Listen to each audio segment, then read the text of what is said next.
Ok, bienvenue à tous et bienvenue sur le podcast Sport Santé Nutrition. Je m'appelle Médéric, je suis coach sportif et tous les dimanches je te permets de te remettre en forme et de te transformer physiquement grâce au sport et à la nutrition tout en prenant soin de ta santé. Et aujourd'hui justement on va avoir un podcast sport puisque on va parler des abdominaux, de la partie sport des abdominaux, puisqu'il y a beaucoup d'idées reçues autour des abdominaux par manque de connaissances je pense. Et donc dans ce podcast je vais te montrer un petit peu comment avoir des abdominaux puissants et visibles, mais aussi je vais te montrer comment éviter les erreurs qu'il y a bien souvent autour des abdominaux pour éviter de faire des erreurs et aussi pour éviter de se flinguer les organes et les viscères comme on voit trop souvent malheureusement.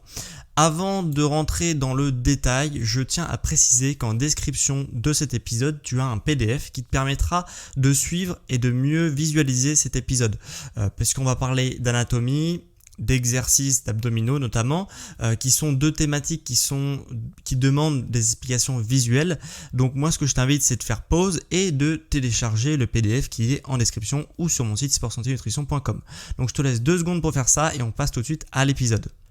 Alors maintenant que tu as téléchargé le PDF, on va parler un petit peu d'anatomie, puisque quand on parle d'abdominaux, en fait, les gens parlent d'abdominaux, mais en anatomie, il faut savoir qu'on parle pas d'un muscle d'abdominaux, il n'y a pas qu'un muscle qui s'appelle les abdominaux, c'est un ensemble de muscles, les abdominaux, qui se situent autour de l'abdomen, d'où le nom abdominaux, et qui forment la sangle abdominale. Ok, donc là encore, d'où le nom abdominaux.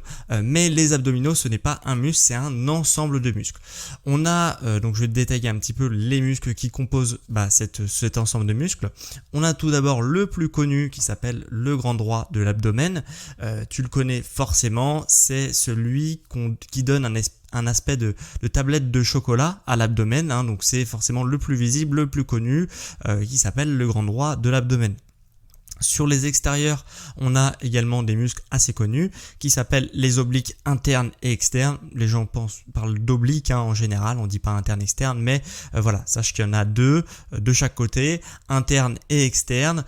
C'est des muscles qui sont situés sur les extérieurs de l'abdomen, au niveau des poignées d'amour, comme tu peux le voir sur le PDF, et qui sont, quand ils sont relativement secs et développés, ils forment la ceinture en V d'Apollon, ce qu'on appelle comme ça.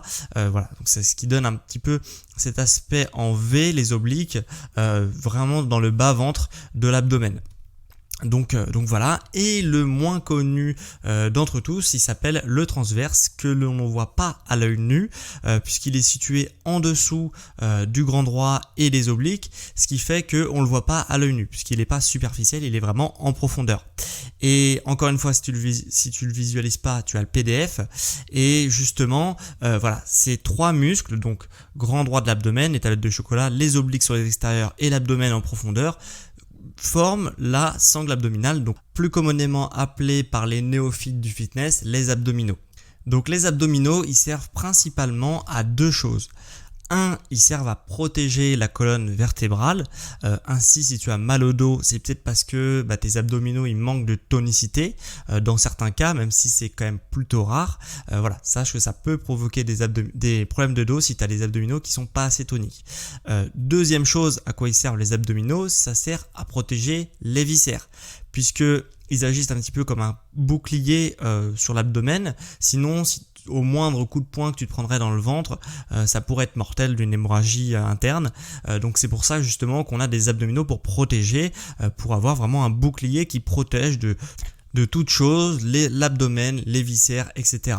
Donc tu peux voir, c'est quand même assez utile les abdominaux d'un point de vue anatomique et biomécanique, mais il y a un troisième aspect qui n'est ni l'un ni l'autre et qui est sûrement cette troisième fonction que tu recherches toi, c'est le caractère esthétique des abdominaux. Alors c'est un symbole de virilité chez l'homme, c'est pour ça que tous les dieux grecs avaient principalement des abdominaux apparents, c'est un symbole de vérité qui a traversé les âges, alors que chez la femme c'est un peu différent, c'est-à-dire que dans l'évolution de l'histoire, ça a été un symbole de féminité, notamment chez les Grecs, si tu regardes Aphrodite, elle avait les abdominaux apparents, puis après au Moyen-Âge, c'était d'autres physiques qui étaient en canon de beauté, donc bref, on a comme ça une fluctuation chez la femme, mais en tous les cas, que ça soit chez l'homme ou chez la femme, dans notre ère à nous, au 21e siècle, c'est un standard de beauté, donc il y a de fortes chances pour que toi également, que tu veuilles avoir les abdominaux apparents, puisque tu trouves ça joli, parce que voilà, tu aimerais avoir ce type de physique-là, ce qui est tout à fait possible, et donc justement, ce podcast va te permettre d'atteindre, je l'espère, ce physique dont tu rêves. Donc première chose avant qu'on rentre dans le vif du sujet, c'est que pour avoir des abdominaux, le prérequis de base qui est absolument indispensable, c'est d'avoir un pourcentage de masse grasse relativement faible. Donc j'ai traité déjà cette question dans de nombreux podcasts, donc je te laisserai écouter les épisodes si ce sujet t'intéresse, mais sache que ça vient du pourcentage de masse grasse. Donc ce qu'il faut voir par-dessus cette condition, c'est que ça se passe dans l'assiette. Principalement, ça se passe dans l'assiette. C'est le pourcentage de masse grasse qui va définir si tes abdominaux sont visibles ou non. Dans tous les cas, tu as des abdominaux, c'est juste est-ce qu'ils sont visibles ou est-ce qu'ils sont pas visibles, tout simplement. D'ailleurs, à ce sujet-là, il faut savoir que les hommes et les femmes, on n'est pas tous égaux sur ce sujet de la masse grasse et de la visibilité des abdominaux, puisque un homme pourra avoir un pourcentage de masse grasse plus important qu'une femme et pourra quand même avoir des abdominaux apparents plus facilement. Je sais, c'est pas égal, voilà, c'est pas drôle non plus pour ceux des femmes qui voudraient avoir des abdominaux visibles. Mais sache que c'est comme ça, et ce pour deux raisons, puisque tout simplement déjà les hommes, ce qui paraît assez logique, ils ont plus de testostérone et plus d'hormones de croissance qu'une femme, ce qui fait que les abdominaux vont pouvoir prendre un peu plus de volume rapidement et de manière aussi naturelle. Naturellement, ils ont plus de volume les abdominaux que chez la femme. Et la deuxième condition, c'est que la femme, elle stocke de la graisse autour des hanches et autour de l'abdomen en prévision d'une éventuelle grossesse. Donc ce qui fait que pour avoir des abdominaux, faut descendre bien en dessous, puisque sinon la femme elle va rester avec un pourcentage de masse grasse assez importante au niveau de l'abdomen et autour des hanches, justement en prévision de la grossesse. Donc c'est pour ça qu'il faut descendre bien plus bas pour avoir un pourcentage de masse grasse autour de ces zones-là relativement faible. Donc sache que maintenant, si tu as un pourcentage de masse grasse relativement faible et que tu n'as pas encore des abdominaux visibles, il y a quand même quelques petits trucs qui pourraient t'aider justement à obtenir ces abdominaux visibles. Sache que c'est quand même pas la majorité des cas. Généralement, il n'y a pas trop de questions à se poser autour des abdominaux. C'est est-ce que tu es assez sec, oui ou non? Si oui, tu as des abdominaux, sinon, t'as pas d'abdominaux. Mais dans certains cas, il se peut qu'une personne relativement sèche n'ait quand même pas les abdominaux, peut-être que c'est ton cas, visible, et du coup, on va essayer de voir un petit peu comment on peut faire. Alors, déjà, ce que tu peux faire pour avoir des abdominaux, c'est de travailler tes abdominaux. Alors, je veux démonter un petit peu une idée reçue. Le pourcentage de masse grasse que tu vas pouvoir cibler si tu fais des exercices d'abdominaux va être très faible. Ok, il va exister puisque en faisant des exercices d'abdominaux, certes tu vas avoir une petite vascularisation qui va être un peu plus importante au niveau de la zone des abdominaux, donc tu vas plus facilement te délester un petit peu des graisses autour, mais c'est extrêmement faible. Ok, il faut bien se le mettre dans le crâne, c'est relativement faible, cette fonte de graisse localisée, elle est presque insignifiante, donc normalement on n'en parle presque pas de cette fonte de masse graisseuse sur les exercices, puisque elle est vraiment insignifiante. Mais par contre, en travaillant tes abdominaux, là où ça va être très insignifiant de brûler la graisse qu'il y a autour, par contre, ça va permettre d'avoir des abdominaux qui vont être plus volumineux. Et qui dit plus volumineux dit plus visible forcément. Donc il y a quelques exercices qui vont me permettre justement de gagner en volume musculaire autour de la sangle abdominale. Mais le problème, c'est qu'il existe une multitude d'exercices pour les abdominaux. Quand je parle d'abdominaux, là je parle du grand droit de l'abdomen.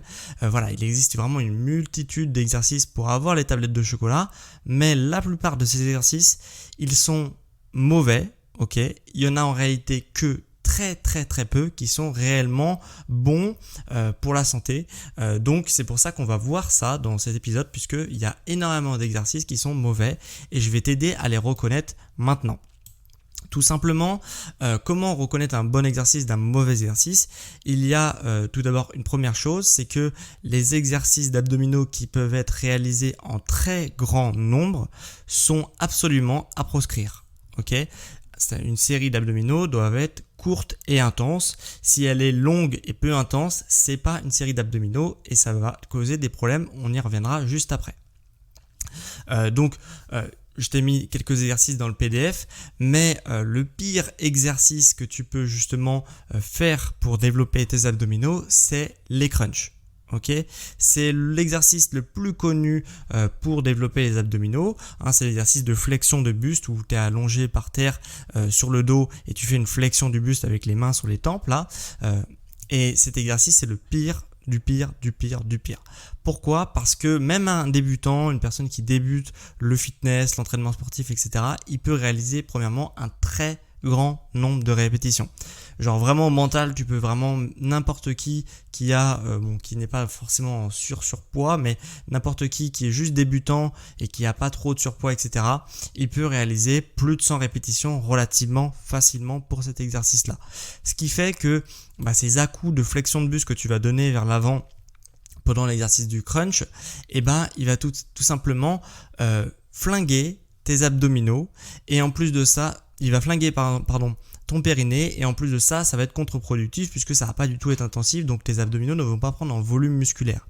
Mais en plus de ça, comme je t'ai dit, ça va flinguer le périnée puisque justement les abdominaux vont pousser tous les organes, les viscères contre le plancher pelvien dont le périnée fait partie et justement vraiment ces à-coups des organes contre le plancher pelvien vont abîmer le périnée. Et quand on sait que déjà il y a une femme sur deux de moins de 50 ans qui a des problèmes au niveau du périnée, que ce soit des fuites urinaires, des descentes d'organes, etc., il faut vraiment préserver cette zone du mieux que tu peux, et le mieux que tu peux faire, c'est de ne pas faire d'exercices qui justement abîment cette zone-là. Donc vraiment, c'est à proscrire, surtout chez les femmes. Mais aussi chez les hommes, il y a certains sportifs qui ont également des gros problèmes au niveau du périnée, un sportif homme, comme les cyclistes par exemple, qui vont très souvent aussi avoir des problèmes de fuite urinaire, etc. puisque la position assise et la selle sur le vélo va poser des problèmes de plancher pelvien. Donc c'est plus rare chez les hommes, mais ça existe quand même. Il y a quand même quelques sports qui sont pas hyper bons pour le périnée. Donc si tu peux éviter durant ta préparation physique ou ton entraînement de rajouter des exercices qui abîment le périnée, c'est quand même pas mal. Et chez les femmes, c'est directement à proscrire, c'est interdit et il faudrait vraiment qu'on arrête le massacre autour des abdominaux. D'ailleurs, si tu connais des personnes ou des coachs qui font ce type de pratique, donc le crunch, etc., je t'invite à leur envoyer le podcast pour me dire ce qu'ils en pensent, parce que vraiment faut qu'on arrête avec tous ces exercices. Comme je te dis, l'exercice du crunch, c'est certainement le plus connu. Si tu tapes sur internet exercice pour muscler les abdominaux, il y a de fortes chances pour qu'on te propose l'exercice du crunch, et cet exercice-là, n'est pas efficace puisqu'il est peu intense et du coup tu vas pouvoir faire énormément de répétitions pour justement brûler au niveau des abdominaux. Et deuxièmement, le fait de faire beaucoup de répétitions sur cet exercice-là, ça va abîmer ton plancher pelvien dont le périnée fait partie. Donc pour ces deux raisons-là, c'est forcément le pire exercice pour les abdominaux. Ok ? Donc les exercices que tu peux réaliser en très grand nombre relativement facilement, donc plus de 20 répétitions, c'est des exercices qui sont défendus pour les abdominaux. Ok ? Donc ça, c'est la première chose pour reconnaître un mauvais exercice pour abdominaux. La deuxième chose, c'est que les exercices pour les abdominaux ne doivent absolument pas creuser le dos. Ok ? Car en fait, quand les abdominaux se contractent, normalement, ils vont voûter le bas du dos. Ok, ça, si ton dos est voûté pendant que tu fais des exercices d'abdominaux, c'est tout à fait normal. C'est le rôle des abdominaux, c'est de fléchir le buste en avant. Donc forcément, les lombaires en arrière, le bas du dos, il va se voûter pour réaliser la flexion du buste. Si pendant tes abdominaux, tu as le dos qui se creuse, ok, c'est que c'est un mauvais exercice d'abdominaux qui va travailler plus le psoas, le grand droit de la cuisse, que les abdominaux. Donc c'est un petit peu dommage. Et en plus de ça, ça va vraiment mettre tes disques vertébraux au niveau des lombaires dans une position extrêmement inconfortable et ça peut aller jusqu'à une hernie ou des choses comme ça. Donc vraiment, c'est à proscrire. Tous les mouvements, donc comme sur le PDF, il y a marqué tous les mouvements qui sont avec les jambes qui sont tendues sur le devant, etc.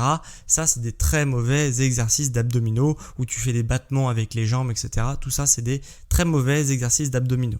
Okay, donc ça, c'est à proscrire également. Donc je me répète, tous les exercices qui vont être réalisés en très grand nombre, tu oublies. Tous les exercices qui vont être réalisés et qui vont du coup te creuser le bas du dos, c'est également à proscrire. Donc ça, c'est tous les exercices mauvais pour les abdominaux.